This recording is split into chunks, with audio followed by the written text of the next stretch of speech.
What's going on, y'all? Machiavelli Mills TV. So, y'all, I'm watching Raising Kanan like the rest of the world, and Uncle Marvin has the best character development of all the Power series. You know what I mean? At first I'm like, okay, Tariq, because Tariq, we hated him, and I said that the writing is excellent because they got us to hate Tariq in the original Power series. And by the first or second episode of Power Book 2 Ghosts, the first episode, not of season 3, season 1, the first or second episode, we were rooting for Tariq already, right? But Tariq's redemption story isn't as valuable and strong as Uncle Marvin's is, man. You got a street cat who used to be on drugs at one point, a dope dealer, who has a daughter who is gay, right? She's a lesbian.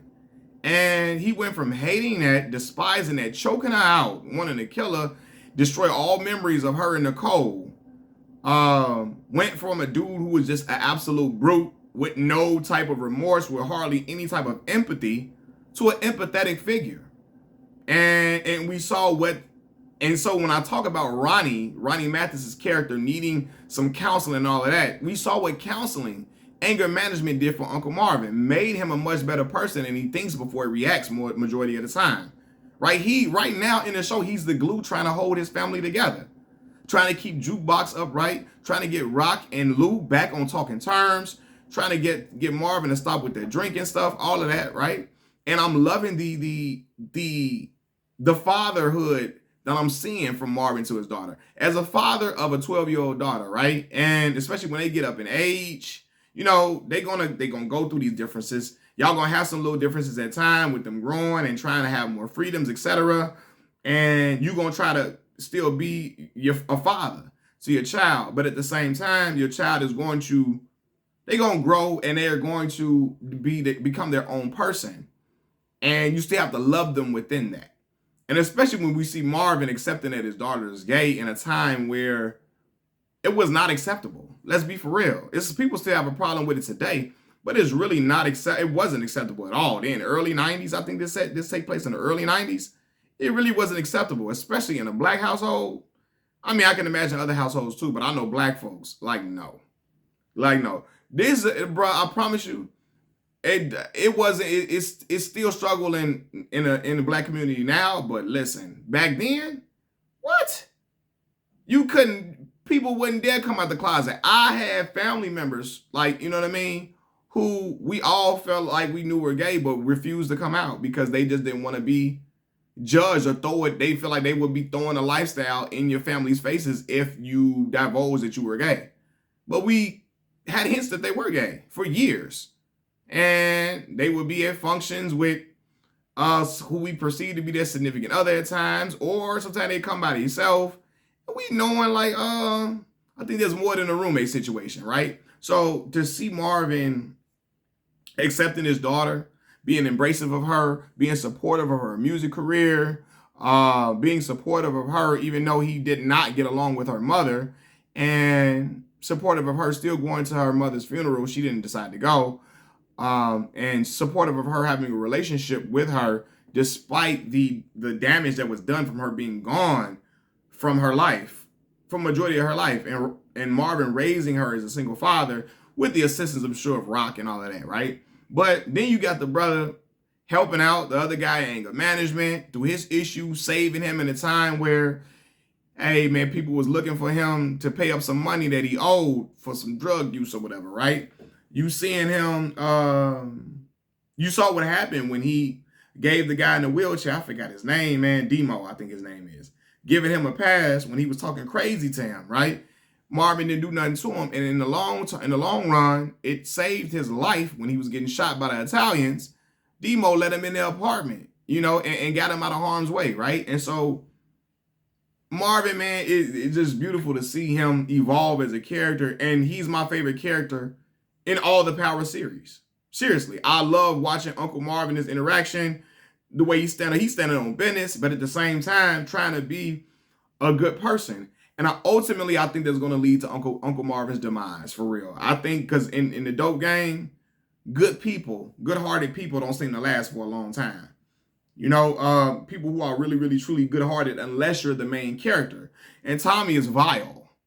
Ghosts they were vile individuals. They had good moral quality, good qualities of morality within them, but they were vile individuals. Uncle Marvin can be a vile individual, but I think his morality is starting to shine bright overall. You know what I mean? I think his morality is starting to shine bright overall, and I think that might cause him to some harm to be done to him. And I hate it too because when we get connected to these characters, oftentimes when we feel like, oh my God, we starting to love this person, they got a great redeeming quality about them, and they have a whole redemption story, it's setting you up for their death. And I ain't gonna be ready for it, y'all. I promise y'all I'm gonna be hurt when they take them out the game. I promise I am, man. But to see a black man presented in that image where, and not just the dope dealing, because of course people have problems with that, you know what I mean? And I understand it. But a guy who is progressive in thinking, who has changed his ways, who's become more of an empathetic person, who is trying to hold his family together, who is supportive of his child, who raising his daughter on his own. Right now, forget the drug part. I know that's supporting her with drug money. It's not good. It's terrible, horrible. But the fact that he's raising his daughter on his own, supporting her, loving her appropriate, learning how to love her when he didn't know how to do it, apologizing for his wrongs and his errors, and not just apologizing, but putting in the work that it takes to mend relationships.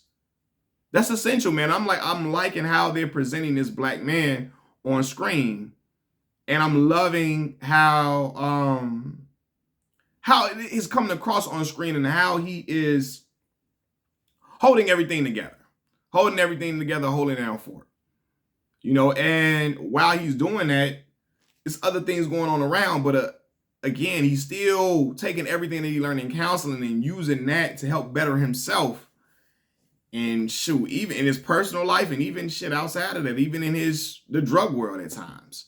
You know what I mean? So sometimes keeping your cool is a way where you don't mess up situations and you don't mend relationships that you may need, or not where you don't mend, where you don't break relationships that you need, or where you don't break relationships where you can end up getting killed because they just have too much firepower on the other side, right? So yeah, man, I'm really loving Uncle Marvin's character development. London Brown is doing an excellent job. I've been watching London since I was watching Ballers, the show starring Dwayne "The Rock" Johnson, John David Washington, which is Denzel Washington's son.